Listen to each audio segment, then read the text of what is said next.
Welcome to my channel. நாம் இன்றைக்கி பார்க்க போகிற டாப்பிக்கோட பேர் பார்த்தோம்னா phosphorus solubilising micro organisms. Last பார்த்த வீடியோஸோட கண்டினியூவேஷனோட தான் பார்த்துட்ருக்குறோம். நைட்ரஜன் ஃபிக்சேஷன் பார்த்தோம், அதேமாரி பிளான்ட் க்ரோத் ப்ரொமோட்டிங் பாக்டீரியாஸ் பற்றின இன்ட்ரடக்ஷன் பார்த்தோம். அதோட கண்டினியூவேஷன் நம்ம இன்றைக்கி பார்க்க போகிற டாப்பிக்கோட பேர் phosphorus solubilising microorganism. Important of phosphorus. Phosphorus is the major growth limiting micronutrients.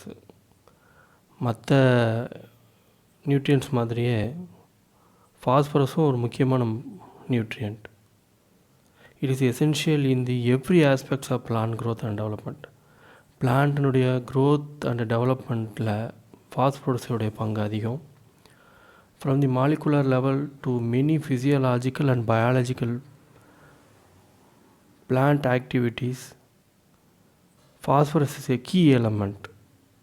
பிளான்ட்னுடைய க்ரோத்துக்கு physiological and biochemical reactions, biochemical ப்ராசஸில் ஃபாஸ்பரஸுடைய ரோல் ரொம்ப முக்கியம்.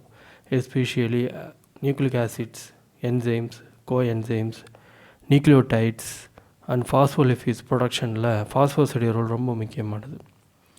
அதேமாரி பார்க்க போனால் பிளான்ட்டுடைய ஃபிசியாலஜியில் முக்கியமாக photosynthesis, strengthening of stalks and stems, formation of flowers and seeds, crop maturity and quality, energy production, storage and transfer reaction, root growth, cell division and diseases, இதெல்லாமே பிளான்ட்னுடைய overall activities. So இந்த எல்லா ஆக்டிவிட்டிலையும் ஃபாஸ்பரஸுடைய role ரொம்ப முக்கியமானது. So அந்த phosphorus எப்படி இந்த பிளான்ட்டுக்கு கிடைக்குது, அது எப்படி இந்த மைக்ரோ ஆர்கானிசம்ஸ் இந்த பாஸ்பரஸை பிளான்ட்டுக்கு சாலுபிளைசேஷன் பண்ணி கொடுக்குது அப்படிங்கிறத நம்ம பின்னாடி பார்க்க போகிறோம். Natural forms of phosphorus. இயற்கையாகவே ஃபாஸ்பரஸ் அவைலபிளாக இருக்குது. The amount of phosphorus in the soil is very rich. நிறையா இருக்குது சாயிலில். நம்ம எந்த செடி கொடிகள் வளர்கிற இடமா இருந்தாலும் சரி, அல்லது நம்ம வயல்வெளியாக இருந்தாலும் சரி, சாயில் நிரம்ப இருக்குது. அது இயற்கையாகவே அவைலபிளாக இருக்கும். இதில் கம்மியான இருக்கிற இடத்துல நம்ம இன்ஆர்கானிக் ஃபெர்டிலைசர்ஸ் சப்ளை பண்ணுறோம். அது மூலயமா அந்த டெபாசிஷன் ஆஃப் ஃபாஸ்பரஸ் நிகழ்ந்திருக்கும். But it present in unavailable form. அப்படி ரொம்ப அந்த ஃபாஸ்பரஸ் கண்டென்ட் அவைலபிளாக இருந்தாலும் ஆனால் பிளான்ட்டுக்கு அவைலபிள் ஃபார்மில் இல்லை. தட் மீன்ஸ் காம்ப்ளெக்ஸ் ஃபார்மில் இன்ஆர்கானிக் ஃபாஸ்பரஸ் அப்படிங்கிற காம்பவுண்ட் ஃபார்மில் இருக்கிறதுனால பிளான்ட் ஈஸியாக என்ன பண்ண முடியாது அப்படின்னா அதை அப்சார்ப் செய்ய முடியாது. The 80% of the phosphorus become unavailable. டோட்டலாக அவைலபிளாக இருக்கக்கூடிய ஃபாஸ்பரஸ் கண்டென்ட்டில் 80% ஆஃப் ஃபாஸ்பரஸ் பிளான்ட்டுக்கு அன்அவைலபிள் ஃபார்மில் இருக்குது. பிகாஸ் ஆஃப் அப்சார்ப்ஷன், பிரிசிபிடேஷன் அப்படிங்கிற ரெண்டு முக்கியமான ஒரு தன்மைனால் என்ன இருக்குன்னா பிளான்ட்டுக்கு அன்அவைலபிள் ஃபார்மில் இருக்குது. அதாவது அது காம்பவுண்ட் ஃபார்மேஷன் நிகழும். ஃபார் எக்ஸாம்பிள் அலுமினியத்தோட ஒரு காம்பவுண்ட் ஏற்படலாம், கால்சியத்தோட ஒரு காம்பவுண்ட் ஏற்படலாம். இப்படி மெட்டல்ஸோடு அது ஒரு என்ன சொல்கிறது, ஒரு காம்பவுண்ட் ஃபார்மேஷன் நடக்கிறதுனால அது அப்படின்னா அந்த ரெண்டு காம்பவுண்டாகவே ப்ரிசிபிடேட் ஆகுது. இது பிளான்ட்டுக்கு ஈஸியாக கிடைக்கிறதுக்கான சூழ்நிலையை என்ன பண்ணுது, கண்டிப்பாக குறைக்குது. அது என்னங்கிறது பின்ன பார்ப்போம். And remaining 20% of phosphorus in the soil is found in the organic form. 80% unavailable ஃபார்மில் இருந்தாலும் 20% ஆர்கானிக் ஃபார்மில் இருக்குது. 80% இன்ஆர்கானிக் ஃபார்மில் இருக்குது, 20% ஆர்கானிக் ஃபார்மில் இருக்குது. ஆனால் பிளான்ட்டுக்கு ரொம்ப ஈஸியாக கிடைக்குது. ஆனால் பிளான்ட்டுக்கு தேவையான இந்த பாஸ்பரஸ் சப்ளை ஆகுதானா இல்லை. 20% மட்டும்தான் இருக்கிறதுனால அந்த இடத்துல ஒரு போட்டி நிலவுது. அதிகமாக தேவைப்படுது, ஆனால் கம்மியாக தான் கிடைக்குது. இந்த மாதிரியான சூழ்நிலை. The low availability of phosphorus in the bulk soil limits the plant uptake. Plant அப்டேக்கு பிளான்ட்டுக்கு நிறைய ஃபாஸ்பரஸ் தேவைப்படுது, ஆனால் இங்கே ஒரு லிமிட்டேஷன் நிகழுது. So more soluble minerals such as potassium move through the soil via bulk flow and diffusion. பாஸ்பரஸையும் பொட்டாசியத்தையும் கம்பேர் பண்ணும்போது பொட்டாசியம் பிளான்ட்ஸுக்கு ரொம்ப ஈஸியான ஃபார்மில் கிடச்சிருது. அது டிஃப்யூஸ் ஆகி பிளான்ட்டுக்கு கிடைக்கக்கூடிய தன்மை பொட்டாசியத்துக்கு ஃபாஸ்பரஸுக்கு கிடையாது. பொட்டாசியம் ரொம்ப ஈஸியாக பிளான்ட்டுக்கு அவைலபிள் ஃபார்மில் கிடச்சிருது. ஸோ ஃபாஸ்பரஸையும் பொட்டாசியத்தையும் எது ஈஸியாக பார்க்குதுன்னு பார்த்தா பொட்டாசியம் ரொம்ப ஈஸியாக கிடச்சிருது. ஃபாஸ்பரஸ் வந்து டிஃப்யூஷன் வந்து ரொம்ப லேட்டாக நடக்கிறதுனாலையும் காம்பவுண்ட் ஃபார்மில் இருக்கிறதுனாலையும் பிளான்ட்டுக்கு அன்அவைலபிள் ஃபார்மில் இருக்குது. பிளான்ட்டில் வந்து ஃபாஸ்பரஸினுடைய டிஃபிஷியன்சி ஏற்படும் போது என்ன மாதிரியான சிம்டம்ஸ் இருக்கும் அப்படின்னா, பிளான்ட்ஸ் ஸ்டண்டன்ட் வித் ரெடியூஸ்டு டில்டரிங் அப்படிம்பாங்க. அதாவது லீஃப் வந்து ஷார்டன், அதோடைய க்ரோத் வந்து சின்னதாக இருக்கிறது, லென்த் ஆஃப் தி லீஃப் வந்து கம்மியாக இருக்குது. ஃபார் எக்ஸாம்பிள் பேடி லீஃபை எடுத்துக்கிட்டோம் அப்படின்னா, பேடியினுடைய பிளான்ட்டில் வந்து இந்த லீஃபுடைய லென்த்தை செக் பண்ணி பார்த்தோம்னா ஃபாஸ்பரஸ் இல்லாத அந்த டிஃபிஷியன்சி இருக்கக்கூடிய பிளான்ட்ஸில் பார்த்தோம்னா அதோடைய லென்த் வந்து கம்மியாக இருக்கும். இதை வச்சு நம்ம தெரிஞ்சுக்கலாம். அதேமாரி லீவ்ஸ் ஆர் ரொம்ப நேரோ சைஸில் இருக்கும். ஷார்ட் அண்ட் டேட்டி டார்க் க்ரீன் கலரில் இருக்கும். ரொம்ப டேட்டியான டார்க் க்ரீன் கலரில் இருக்கும். நம்ம வந்து பசுமையாக இருக்கக்கூடிய கலரையும் டேட்டி டார்க் கலரையும் அது இன்ஃபெக்டடான அந்த டிஃபிஷியன்சி சிம்டம்ஸ்னால் கலர் ஏற்பட்டுருக்கனால முழுமையாக பச்சையாக இல்லாமல் ஒரு வகையான பச்சையமும் ஒரு வகையான காய்ந்து போகிறதும் சேர்ந்து இருக்கக்கூடிய தன்மையை தான் என்ன சொல்கிறாங்க, அந்த டேட்டி டார்க் க்ரீன் கலர் அப்படிங்கிறாங்க. Older leaves then brownish, red and purple colour develops in the leaves. இந்த ஓல்டர் லீவ்ஸில், பழைய லீவ்ஸில், அதாவது ஓரளவுக்கு வளர்ந்து நிற்கக்கூடிய லீவ்ஸில் பார்த்தோம் அப்படின்னா ப்ரௌனிஷ் ரெட் கலர் இருக்கலாம், பர்பிள் கலர் இருக்கலாம். இதனால் நம்ம என்ன தெரிஞ்சுக்கலாம்னா ஃபாஸ்பரஸ் டிஃபிஷியன்சி இருக்குது அப்படிங்கிறத இந்த டிஃபிஷியன்சி சிம்டம்ஸ் மூலிமா நம்ம தெரிஞ்சுக்கிறோம். ஸ்டெம்ஸ் தின் அண்டு ஸ்பிண்டி, தின் தான் வளர்ச்சி காணாமல் இருக்கும். அதாவது ஸ்டெம்னு பார்த்தோம்னா வளர்ச்சி காணாமல் இருக்கும், ரொம்ப தின்னாக இருக்கக்கூடியதாக இருக்கும். புவர் இன் பிரான்ச்சிங், அதாவது ஒரு நல்ல ஹெல்த்தியான பிளான்ட்டு நல்ல பிரான்ச்சிங் ஆகி நிறைய வந்து கிளைகளை விட்டு நல்லா பறந்து விரிந்து இருக்கும். ஆனால் பேடியில் பார்த்தோம்னா டிஃபிஷியன்சி இருக்கும்போது பிரான்ச்சிங் நிகழாமல் ரொம்ப ஒற்றையாக இருக்கக்கூடிய ஒரு பிளான்ட்டாக தென்படும். So poor in root growth, அதோடய ரூட் க்ரோத்தும் ஈஸியாக நிகழாது. ஏன்னா தேவையான இந்த மெட்டீரியல்ஸ் எல்லாம் இல்லாதனால, ஃபாஸ்பரஸ் ஈஸியாக அன்அவைலபிளாக இருக்கிறதுனால ரூட் க்ரோத் அங்கே தடைப்படுது. ஸோ இதெல்லாம் தான் பேசிக்கான சிம்டம்ஸாக இருக்குது. ஸோ கமர்ஷியல் பாக்டீரியா அப்படிங்கிறது கமர்ஷியல் ப்ராடக்டோட நேமு. இது தமிழ்நாடு அக்ரிகல்ச்சர் யூனிவர்சிட்டிலேருந்து நம்ம தமிழ்நாட்டில் இதை வந்து ரன்னிங்கில் இருக்குது. அதில் இந்தியா ஃபுல்லாமே இது சப்ளையில் இருக்குது. இது ரொம்ப காமனாக இங்கே அக்ரிகல்ச்சர் ஃபீல்ட்ஸ்லேயும் ஹார்டிகல்ச்சர் ஃபீல்ட்ஸ்லேயும் இது ரொம்ப காமனாக யூஸ் பண்ணப்படுற ஒரு பயோஃபெர்டிலைசர் பாக்டீரியா. இந்த பாக்டீரியாவை யூட்டிலைஸ் பண்ணும்போது தான் நமக்கு வந்து என்ன நிகழும் அப்படின்னா, அந்த இன்ஆர்கானிக் ஃபார்மில் இருக்கக்கூடிய ஃபாஸ்பரஸ் வந்து ஆர்கானிக் ஃபார்முக்கு சேஞ்ச் ஆகும். That is insoluble phosphorus is converted into a soluble form of phosphorus. Okay. Application of phosphobacteria to the soil as a seed coating or a seeding dip. அதாவது சீடை வந்து அந்த powder ஃபார்மில் இருக்கக்கூடிய பாஸ்போபாக்டீரியாவோடைய tip பண்ணி use பண்ணலாம். அல்லது தண்ணியில் கலந்து அந்த வளர்ந்த சீட்லிங்ஸையும் என்ன பண்ணலாம் அப்படின்னா இந்த பாஸ்போபாக்டீரியா மிக்சரில் கலந்து நம்ம கொடுக்கும்போது அப்படின்னா பிளான்ட்டுக்கு அந்த தேவையான அந்த ஃபாஸ்பரஸை வந்து பிளான்ட்ஸ் சாயிலேருந்து உட்கிரகிச்சிக்கிறதுக்கு, ஃபாஸ்பரஸை உட்கிரகிச்சிக்கிறதுக்கு ரொம்ப ஈஸியாக இருக்கும். ஸோ சீட்ஸ் ஜெர்மினேஷன் ஆகிறது ரொம்ப நல்லாயிருக்கும். ஸோ அதுக்கு பாக்டீரியா ரொம்ப ஹெல்ப்ஃபுல்லாக இருக்குது. ஏற்கனவே நம்ம பார்த்தோம் என்னென்ன மாதிரியான ஆக்டிவிட்டிக்கு வந்து ஃபாஸ்பரஸ் ரொம்ப முக்கியமாக தேவை அப்படிங்கிறத, இம்பார்ட்டன்ஸ் ஆஃப் ஃபாஸ்பரஸ் அப்படிங்கிறதில் பிளேட்டில் நம்ம பார்த்தோம். ஸோ அது மாதிரி சீடினுடைய க்ரோத்துக்கும் சீடினுடைய ஜெர்மினேஷனுக்கும் ஃபாஸ்பரஸ் ரொம்ப முக்கியமான ஒரு சத்து. ஸோ அது ஈஸியாக பாக்டீரியா கொடுக்கறதுனால இது ஒரு வகையான biofertiliser and also a plant growth promoting bacteria. So இதில் என்னென்ன மாதிரியான மைக்ரோ ஆர்கானிசம்ஸ் இருக்குங்கிறத நம்ம பார்ப்போம். Application of phosphate fertiliser 15 to 30 kg per hectare. அதாவது 15 to 30 கிலோ வரைக்கும் பிளான்ட்டுக்கு ஏற்ற மாதிரி நம்ம என்ன மாதிரியான பிளான்ட்டை கல்டிவேட் பண்ண போகிறோமோ அதுக்கேற்ற மாதிரி என்ன பண்ணுவாங்க அப்படின்னா அதுக்கு கொடுப்பாங்க. Rock phosphorus broadcast before flooding when soil pH is low.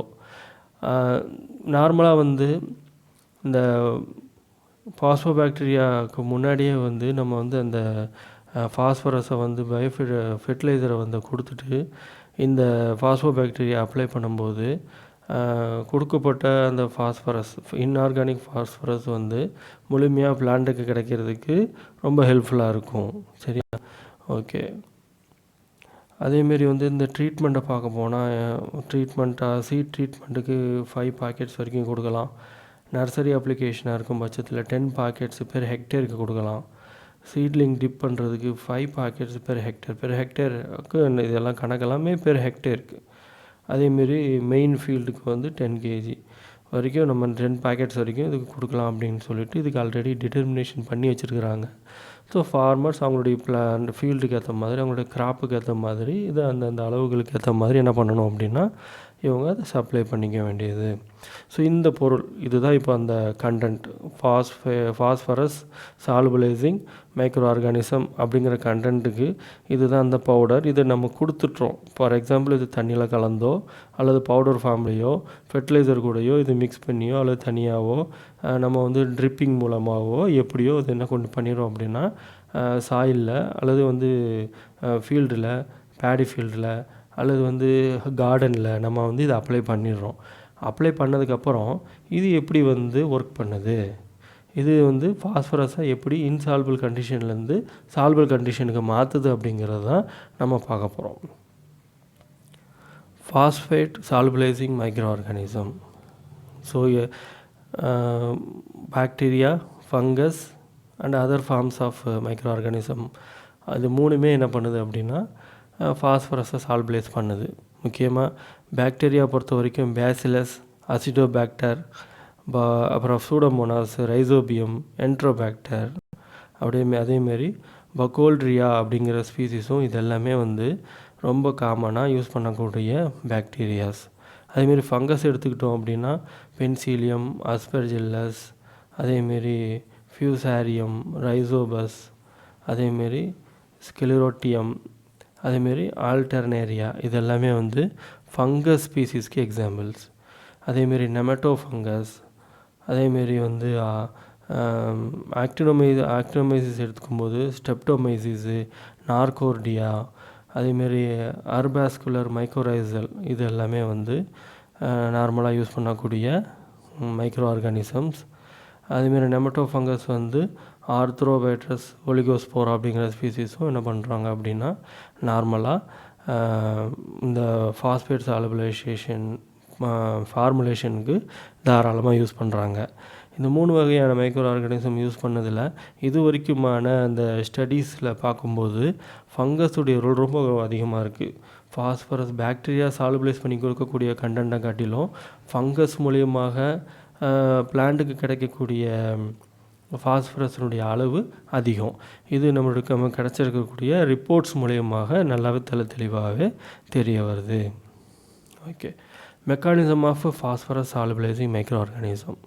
இந்த மெக்கானிசம் தான் இந்த பயோஃபெர்டிலைசர் முக்கியமாக வந்து ஃபாஸ்பேட் சாலுபலைசிங் மைக்ரோ ஆர்கானிசத்துடைய ரோல் ரொம்ப முக்கியமானது.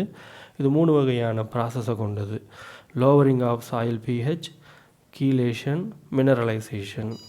லோவரிங் ஆஃப் சாயில் pH அப்படிங்கிறது நம்ம வந்து ஏற்கனவே பார்த்த மாதிரி காம்பவுண்ட் ஃபார்மில் அன்அவைலபிள் ஃபார்மில் ஃபாஸ்பரஸ் ப்ரெசண்ட் ஆகிருக்கு. முக்கியமாக வந்து காம்பவுண்ட் ஃபார்மேஷன் நிகழுது. அந்த காம்பவுண்ட்ஸ் ஃபார்மேஷன் நிகழும்போது ஆட்டோமேட்டிக்காக வந்து சாயிலுடைய pH வந்து என்ன ஆயிடுது அப்படின்னா அல்கலைன் கண்டிஷனுக்கு மாறுது. அதாவது அபோவ் 7 pHக்கு மேலே போகுது. அப்படி அபோவ் 7 pHக்கு மேலே போகும்போது சாயிலில் இருக்கக்கூடிய அந்த ஃபாஸ்பரஸ் கண்டென்ட் வந்து பிளான்ட்டுக்கு ரொம்ப ஈஸியாக கிடைக்கிறதில்ல. அப்போது இந்த ப்ராசஸுடைய முக்கியமான ஃபங்க்ஷன் என்ன அப்படின்னா இது எப்படி இந்த பாக்டீரியாவோ அல்லது ஃபங்கஸோ அல்லது வந்து அதர் ஃபார்ம்ஸ் ஆஃப் பாக்டீரியாவோ அல்ல அதர் ஃபார்ம்ஸ் ஆஃப் மைக்ரோ ஆர்கானிசம்ஸோ எப்படி இந்த phospho bacteria otherwise biofertiliser spreaded பயோஃபெர்டிலைசரை வந்து எப்படி பிளான்ட்டு கொடுக்கும் அப்படின்னா அந்த இன்க்ரீஸ் ஆகிருக்கக்கூடிய pHஐ குறைக்கும். கீலேஷன் அப்படிங்கிறது அயன் கண்டென்ட் ஃபார்மேஷன், அதாவது அயனைசேஷன் நிகழும், மெட்டல் அயான்ஸ் ஃபார்மேஷன் நிகழும். அந்த மெட்டல் அயான் ஃபார்மேஷன் நிகழ்ந்து அடுத்து மினரலைசேஷன் நிகழும். மினரலைசேஷன் அப்படிங்கிறது இன்சாலுபிள் கண்டிஷனில் இருக்கக்கூடிய ஃபாஸ்பரஸ் சாலுபிள் கண்டிஷனுக்கு ட்ரான்ஸ்ஃபர் ஆகிறதுக்கு பேர் தான் மினரலைசேஷன். முக்கியமாக சாயிலில் இந்த லோவரிங் ஆஃப் pH நிகழ்கிறதுனாலையும் கீலேஷன் ப்ராசஸ் நிகழ்கிறதுனாலையும் மினரலைசேஷன் ப்ராசஸ் நிகழ்ந்து அந்த இன்சாலபிள் கண்டிஷனில் இருக்கக்கூடிய பாஸ்பரஸ் ஈஸியாக பிளான்ட்டுக்கு அவைலபிள் ஃபார்ம் ஆஃப் ஃபாஸ்பரஸாக கன்வெர்ட் ஆகுது. Lowering soil pH. In alkaline soils, phosphate can precipitate fluoropatite and fluorocolite அப்படிங்கிற 2 ஃபார்மில் என்ன ஆகுது அப்படின்னா ஆல்கலைன் சாயில்ஸில் என்ன ஆகுது, ஆல்கலைன் சாயில்ஸ்னால pH அதிகமாக இருக்கக்கூடிய சாயில், இந்த சாயிலில் இந்த 2 வகையான ஃபார்மட்டில் பாஸ்பரஸ் வந்து என்ன ஆகுது, அக்குமுலேட் ஆகுது, விச் இஸ் இன்சாலுபிள் இன் சாயில். இப்படி ஃபார்ம் ஆகுதுனால அது என்ன ஆகுதுன்னா இன்சாலுபிள் கண்டிஷனில் இருக்குது. as the soil pH increases, the divalent and trivalent forms of inorganic phosphorus HPO4 2- and HPO4-3 occurs in the soil. அதாவது அதனுடைய அயன் ஃபார்மேஷன் இது என்ன நடக்கும்னா அதுக்கு சொல்லுவோம் டைவேலண்ட் ஃபார்ம் வந்து ட்ரைவேலண்ட் ஃபார்ம்ஸ் ஆஃப் ஃபாஸ்பரஸ் ஃபார்மில் இது என்ன ஆகுது, அக்குமுலேட் ஆகுது. pH இன்க்ரீஸ் ஆகிறதுனால இந்த கண்டிஷனுக்கு சேஞ்ச் ஆகுது. The mechanism for solubilization of soil phosphorus is lowering of soil pH by microbial production of organic acids or the release of protons. So இந்தமாரி நம்ம ஸ்ப்ரெட் பண்ண biofertiliser otherwise that phosphate micro organisms என்ன பண்ணும் அப்படின்னா அந்த increased soil pHஐ வந்து குறைக்கும். ஆனால் சாயில் pHஐ எப்படி குறைக்கும், சாயில் pHஐ குறைக்கிறதுக்கு என்ன பண்ணும் அப்படின்னா அந்த மைக்ரோ ஆர்கானிசம்ஸ் வந்து ஆர்கானிக் ஆசிட்ஸ் அப்படிங்கிற ஒரு சப்ஸ்டன்ஸை ப்ரொடியூஸ் பண்ணும். ஆர்கானிக் ஆசிட்ஸ் ஆர் புரோட்டான்ஸ்னு சொல்லுவாங்க, அதுக்கு பேர் H+ அயான்ஸை தான் புரோட்டான்னு சொல்லுவாங்க. ஸோ இந்த 2 இதை வந்து இந்த ஆட்டோமேட்டிக்காக இந்த ஆர்கானிக் ஆசிட்ஸ் உற்பத்தி ஆகும்போது pH வந்து என்ன பண்ண ஆரம்பிக்கும்னா ஹையர் கண்டிஷன்லேருந்து லோவர் கண்டிஷனுக்கு குறைய ஆரம்பிக்கும். அதுக்கு எக்ஸாம்பிள்ஸ் ஆஃப் ஆர்கானிக் ஆசிட்ஸ் வந்து oxalic acid, malic acid, citric acid, fumaric acid, tartaric acid and succinic acids இதெல்லாம் வந்து examples for organic acids. Most frequent organic acids வந்து glucuronic acid and 2-keto gluconic acid வந்து ரொம்ப காமனாக இருக்கக்கூடிய organic acids. இந்த frequent organic ஆசிட்ஸினுடைய role ரொம்ப முக்கியமானது. அந்த மற்ற ஆர்கானிக் ஆசிட்ஸும் முக்கியமானது, ஆனால் அதில் இந்த 2 ஆர்கானிக் ஆசிட்ஸுடைய ரோல் ரொம்ப முக்கியமானது. Second one step is a chelation. Organic and inorganic acids produced by phosphate solubilizing microorganisms dissolves the insoluble soil phosphate by chelation process. இந்த கீலேஷன் ப்ராசஸ் நிகழும்போது ஆட்டோமேட்டிக்காக சாயிலுடைய pH ஆல்கலைன் கண்டிஷன்லேருந்து என்ன அது குறைய ஆரம்பிக்குது, நியூட்ரல் கண்டிஷன் ஆகி நியூட்ரலுக்கும் கீழே குறையுது, ஆசிட் கண்டிஷனுக்கு போகுது. முக்கியமாக வந்து 5 to 7 pH கண்டிஷன் ரேஞ்சுக்குள்ளே குறையுது. இப்படி குறையும் போது இன்சால்பிள் கண்டிஷன்லேருந்து சால்பிள் கண்டிஷனுக்கு ஃபாஸ்பரஸு மாற ஆரம்பிக்கும். The hydroxyl and carboxyl groups of the acids chelate the cations bound to the phosphate and converting it into soluble form. So hardy நேச்சர்லேருந்து சாஃப்டிங் நேச்சர் அதர்வைஸ் இன்சாலுபிள் ஃபார்ம்லேருந்து soluble ஃபார்முக்கு என்ன ஆகுது அப்படின்னா ஏன்னா pH ரேஞ்சு குறையிறதுனால கீலேஷன் ப்ராசஸ் நிகழுது. Chelation process நிகழும்போது கன்வர்ஷன் நிகழ்வது ஹையர் pH ரேஞ்சிலேருந்து லோவர் pH ரேஞ்சுக்கு கம்மியாகுது. Examples are organic and inorganic acids, chelates, aluminum and ferrous and stabilize them. So complex ஃபார்மில் இருந்து அந்த ஃபாஸ்பரஸை வந்து சிம்பிள் ஃபார்முக்கு கன்வெர்ட் பண்ணுது. முக்கியமாக இந்த ஆர்கானிக் அண்ட் இன்ஆர்கானிக் ஆசிட்ஸ் வந்து அலுமினியம், ஃபெரஸ் இது மாதிரியான மெட்டல் சப்ஸ்டன்ஸோட அந்த காம்பினேஷனை வந்து சிம்பிளிஃபைஸ் பண்ணுது, ஸ்டெபிலைஸ் பண்ணுது. சரியா, மூமெண்ட்டுக்கு ஏற்ற மாதிரி அதை மாற்றுது. 2-keto gluconic acid is a powerful chelator of calcium. கால்சியத்தினுடைய கீலேஷன் வந்து 2-keto குளுக்கோனிக் ஆசிட் ரொம்ப ஃப்ரீக்குவெண்ட்டாக பண்ணுது. கால்சியம் டெபாசிஷன் சாயில் எப்படி இருக்கும் அப்படின்னு நம்ம நிறைய தெரிஞ்சிருப்போம். அந்த கீலேஷன் நிகழ்கிறதுனால ஈஸி செய்யப்படுது. ஃபாஸ்பரஸ் வந்து சாலுபிளைஸ் கண்டிஷனுக்கு ஈஸியாக என்ன பண்ணப்படுது, தூண்டப்படுது. Nitric and sulphuric acid react with the calcium phosphate and convert them into soluble form. So இந்த gluconic acid keto gluconic acid produce ஆகும்போது நைட்ரிக்கு சல்ஃபூரிக் ஆசிட்ஸ் வந்து உற்பத்தி செய்யப்படுது. எப்படி வந்து ஆர்கானிக் ஆசிட்ஸ் உற்பத்தி செய்யப்படுதோ அதேமாரி வந்து கீலேஷன் ப்ராசஸில் வந்து இந்த 2-கீட்டோ குளுக்கோனிக் ஆசிட் ஆக்ட் செய்யும்போது அது தன்னுடைய வேலை செய்யும்போது இந்த நைட்ரிக் ஆசிட் சல்ஃபூரிக் ஆசிட் வந்து என்ன ஆகுது அப்படின்னா, ஏற்கனவே நம்ம பார்த்தோம் அந்த ஹைட்ராக்சில் காம்பவுண்ட் இதெல்லாமே அட்டாச் ஆகும்போது கீலேஷன் ப்ராசஸ் நிகழுது அப்படின்ட்டு. அப்போ அந்த கீலேஷன் ப்ராசஸ் நிகழும்போது கால்சியம் ஃபாஸ்பேட் வந்து கன்வெர்ட் இன்ட்டு சாலுபிள் ஃபார்மில் கன்வெர்ட் ஆகுது. கால்சியம் ஃபாஸ்பேட் வந்து இன்சாலுபிள் ஃபார்மில் இருக்கும், அது சாலுபிள் ஃபார்முக்கு கன்வெர்ட் செய்யப்படுது. ஸோ கீலேஷன் ப்ராசஸ் வந்து ரொம்ப முக்கியமான ஃபேக்டர். ஸோ இதெல்லாமே இதில் வருது. Mineralisation, third one, the easy form of plant. This is the easiest form of the phosphorus which absorbed by the plants. In the mineralization process, organic phosphate is transferred into utilizable form of phosphate solubilizing microorganism. இதுதான் முக்கியமான process. மூணாவது process, production of extracellular enzymes like phosphoesterases, phosphodiesterase, phytases and phospholipases are helpful in the mineralize the complex organic phosphatase. So நம்ம மேலே பார்த்த அந்த extra cellular enzyme இந்த மாதிரியான enzymes வந்து என்ன பண்ணுதுன்னா மினரலைசேஷன் ப்ராசஸ் ரொம்ப ஈஸியாக்குது. எப்போ வந்து அந்த பிஹெச் வந்து குறைஞ்ச ஆரம்பிக்குதோ, ஆல்கலைன் கண்டிஷன்லேருந்து பேசிக் அதாவது கண்டிஷனுக்கு ஆசிட் கண்டிஷனுக்கு கன்வெர்ட் ஆகுதோ, lowering of soil pH up to 5 to 7 pH ரேஞ்சுக்குள்ளே வரும்போது இந்த கீலேஷன் ப்ராசஸ் நிகழ்ந்து இந்த மினரலைசேஷன் ப்ராசஸ் நிகழுது. அந்த மினரலைசேஷன் ப்ராசஸ் நிகழும்போது ஏற்கனவே கீலேஷனும் லோவரிங் ஆஃப் சாயில் பிஹெச்சும் நிகழ்கிறதுனால எக்ஸ்ட்ரா செல்லுலர் என்சைம்ஸ் வந்து உற்பத்தி ஆகுது. For example phosphodiesterases, phosphoesterases, phytases and phospholipases மாதிரியான இந்த ஹெல்ப்ஃபுல் காம்பவுண்ட்ஸ் வந்து ப்ரொடக்ஷன் ஆகுது. அது வந்து மினரலைஸ் பண்ணுது, காம்ப்ளெக்ஸ் ஆர்கானிக் ஃபாஸ்பேட்டேஸை மினரலைஸ் பண்ணி கொடுக்குது. Alkaline and acid phosphatases use organic phosphate as substrate to convert into inorganic form.